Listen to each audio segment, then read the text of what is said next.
My name is Audrey, and we are here for Get Loud Radio Lounge at Bar 404, and we are here with Sofia Young. Sofia Young and the Curls as well. And the Curls. The Curls are upstairs. The Curls are upstairs, and the Curls are also in the room with us. They look fantastic. Thank you. Yes. Thank you.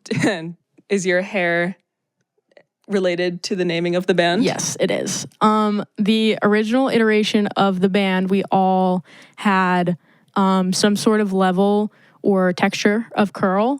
But then we had Ethan come in on bass, which kind of like negates that standard because he has like pin straight hair. But, you know, he's a curl at heart. Yeah. Everyone's a little curly at heart. Yes. And that's okay. That's okay. How long did it take for you to figure out your curl pattern? I know that's a difficult journey. Actually, for me, my dad used to fix iPhones as a like side hustle, and he met a curly hair specialist when I was like 12. And so he brought me into her salon, which was just like in her basement. It was super like, you know, homey and holistic. And she taught me how to do my hair, which like I feel like is way younger than a lot of like white girls who have curly hair. I feel like that's a journey way later, maybe in like late teen or like early 20s. 30s. Yeah. 40s. Even, yeah. And so, yeah, I learned how to take care of my hair when I was like 12, and I haven't looked back. Look at that. And then any tips for any curly haired girls out there? I would say water is your friend. Put all styling products when your hair is soaking wet.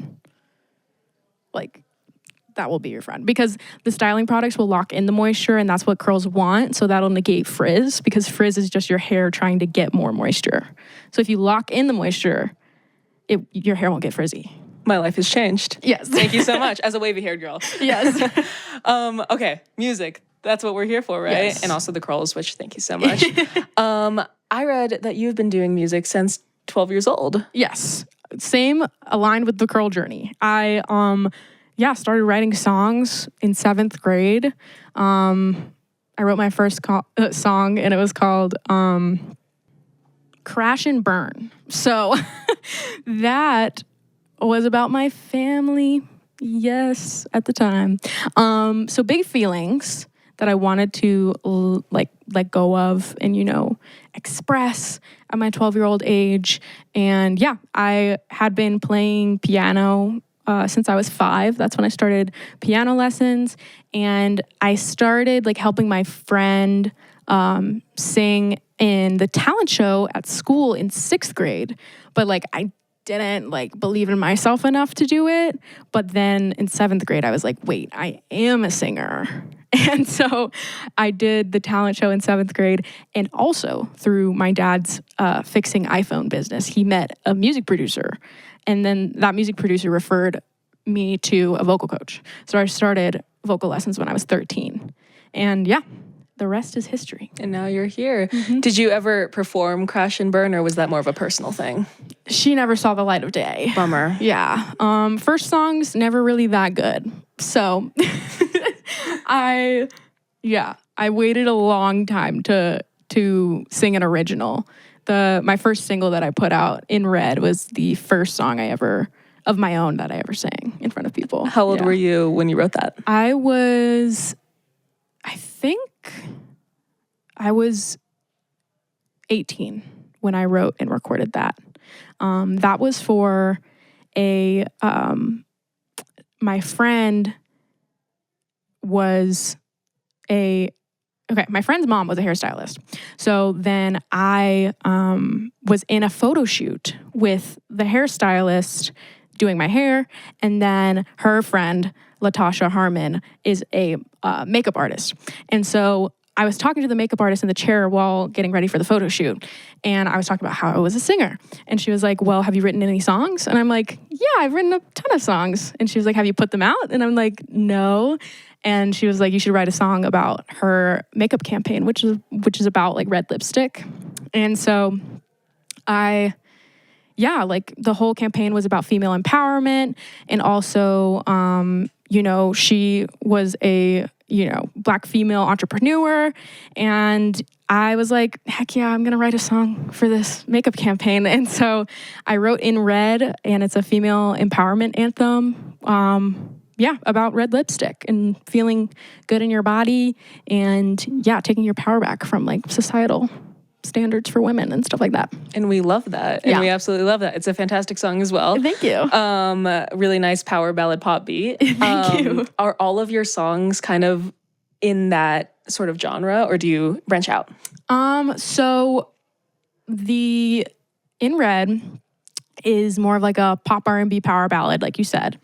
And then my second single is more of like, it's another ballad for sure, but it's more like gospel R&B. That one's called Friends Don't Come Easily. And that one's about my experience with, navigating adult friendships, not going to like traditional college. A lot of people make lifelong friends in college, but I didn't go to like traditional college. Kind of navigating those adult friendships and being like, I'm actually good with myself. And that's kind of the climax of the song is like, I got me. But then I have a new EP that I've been working on for a long time that I'm finally, hopefully putting out. And within the next 2 months. So look out for it in June. But that one is exploring a bunch of different genres. I have a song with one of my past coworkers, Gabby. I used to work at Trader Joe's. That's where I met her. And that one's like a folksy acoustic guitar song about missing our homes. And because we were writing a song together, and I was like, what are we going to write about? What's something in common that we have both experienced? And we both figured out that we moved from our home states at 19. So it's called 19. It's about, like leaving our homes and missing it and nostalgia and stuff like that. So there's that. And then there's some like funk inspired pop on there. There's some like a little bit like a sprinkle of bit pop and like a little bit of rock influence as well. So just a lot of exploration on this EP. Awesome. So one of your songs is about, relying on yourself, and it surrounds the idea of friendship, but you have mentioned that you have people who support you. What do you value about those people? Yeah. I value about the people that support me. I value just their support in general. I value them coming out to my shows and listening to my music. My sister, Friends Don't Come Easily was like her most listened to song in the 2024 Spotify Wrapped, I think. It was either 2024. Yeah, it was definitely that year. But yeah, that was so awesome. I was like, I was your most listened to song? That's so fun. But yeah, so just, the support for my music, my family has always been really supportive of me, which is a blessing because that doesn't always come with creative pursuits. But yeah, my friends back home, I'm originally from Atlanta, so my friends back home are super, super awesome and still support all my endeavors out here. And yeah, my friends that I've made here through Youth on Record specifically are just like super awesome. And like, it's awesome to support other people doing the same thing that you do. Absolutely. And what brought you first of all, how is Atlanta and what brought you to Denver? Atlanta's cool. I miss it a lot. I grew up like 45 minutes outside of the city, but I would like frequently visit and like go to all the concerts in Atlanta. And it was super fun. It's quite not like anything I've experienced in any other city in America. It's definitely special. And also, what brought me out here it was kind of like a domino effect with my family. My oldest sister moved out here first in 2019, and she did that to pursue like a career in like Airbnb business, but that has since shifted, which is totally okay.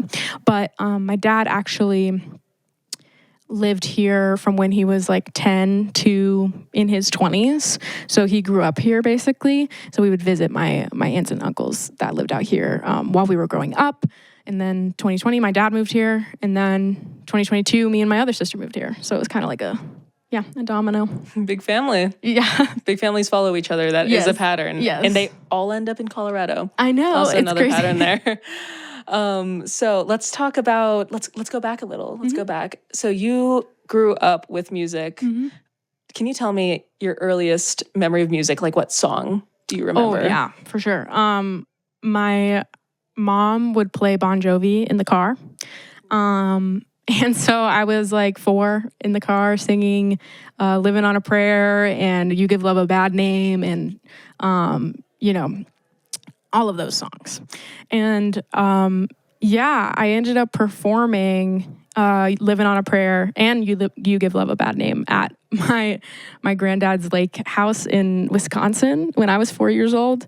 And I was so nervous. I remember exactly how I felt. And I was like, I want to change my skirt. I want to be in shorts. And I didn't change. But yeah, I ended up singing that song. So like Bon Jovi in my mom's car and performing that song at 4 years old is probably one of my earliest musical memories. And look at that. Yeah. And do you still have stage fright?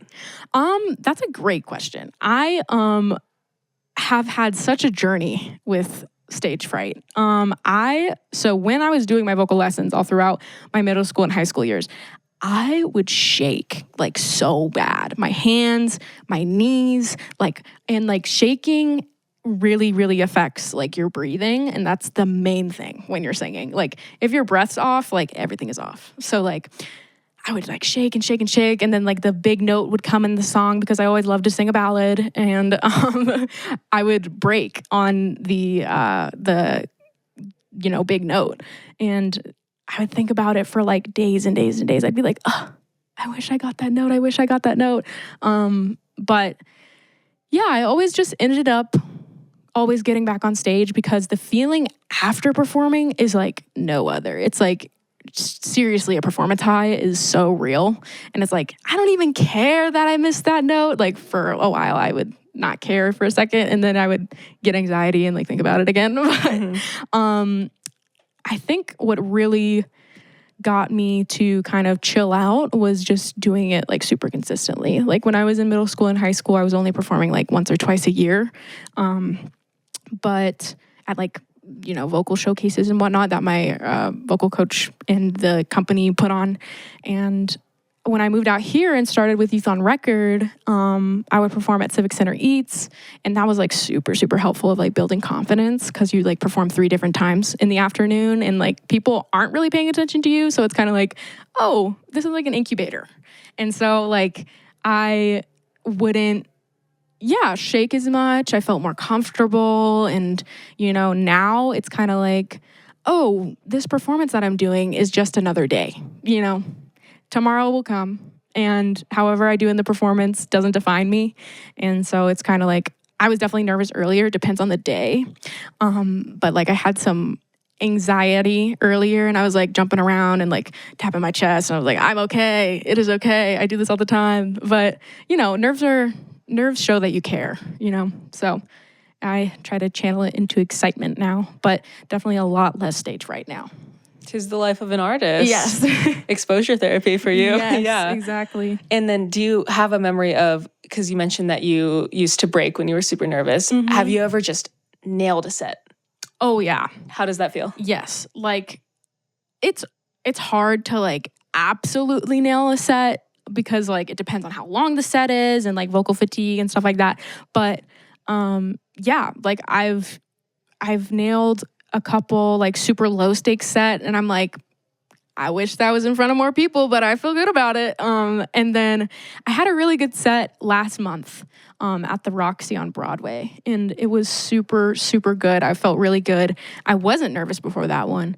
And yeah, it goes to show that like nerves can kind of jostle you a little bit, but it just feels really, really great to know you did a good job because like so much work goes into rehearsal. And like I said, like I've been, in vocal lessons since I was 13. So it's like, dang, like why can't I hit this note? I hit it all the time, but in front of people it's different. Yeah. It is different in front of people. Yes. And then they say, oh, picture everyone in your underwear. And you say that might be worse. That actually might make it a lot worse. Yeah. Well, that's absolutely fantastic. So I'm imagining, do you want to stay in Denver to grow your career? And are there any other paths that you want to follow, or are you in for the music? That is a great question. I am definitely going to stay in Denver, I believe. Got some roots here now. I feel like it's home after, living here for almost 4 years. But yeah, I have a couple career paths that I want to go down. I love music and I'm going to continue making music. And if it pops off and it's the thing that I do for the rest of my life, I'm good with that. But I'm in school. I am getting my bachelor's degree in English, and then I want to go to law school.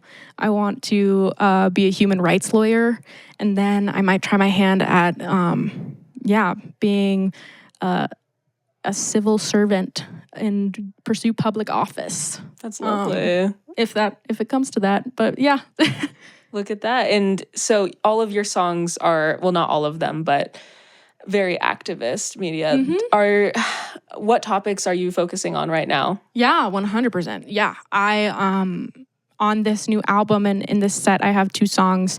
One's called Wake Up, and it's kind of just like, y'all, it's crazy right now when we need to band together and wake up and, fix whatever is happening. And, it's kind of like a call to action. And I have people sing it with me to foster community and maybe a little bit of fire to, get out and protest, get out and vote, get out and, be a collective in this fight against tyranny. But and then High Speed Train is kind of like the anxiety about what's happening in the world. Kind of like the lyric is like, feels like time is a high speed train, like moving miles and miles beyond my brain. Like everything's happening so fast, and it's like, what the heck is going on? But yeah, in this new EP, I have like half or over half the songs are about the state of the world, activism, politics, all the things. And the album that I want to write next, I already have a couple songs that I've written, but it's going to be like heavily focused on the world and the state of the country and stuff like that. I'm really passionate about all that stuff, obviously, because I want to eventually prosecute people who aren't doing the things that are good for people or defending human rights, really. Please get out there. Let's start now. Yeah. So with this EP, if you had like a single sentence call to action that you could just broadcast to the entire country, what would that call to action be? Oof. I would say we're all more alike than we think, and we all need to come together for the betterment of society. Yeah. That's absolutely fantastic. Yeah. Well, we need you out there. Thank you. We need you. I hope to serve. I hope to serve soon. And you are currently, but then you will. Thank you. Yeah. Well, shoot, I'm really looking forward to your set this evening. Thank you. Is there anything more you wish to talk about your music or your... I feel like we covered a lot. I feel like we've known each other for years. Look at that. Well, it was so fantastic to talk with you. You as Thank well. you so much. This is Sofia Young with Get Loud Radio Lounge, and she's about to go kill it up at Bar 404. Thank you so much. Cool. Thank you.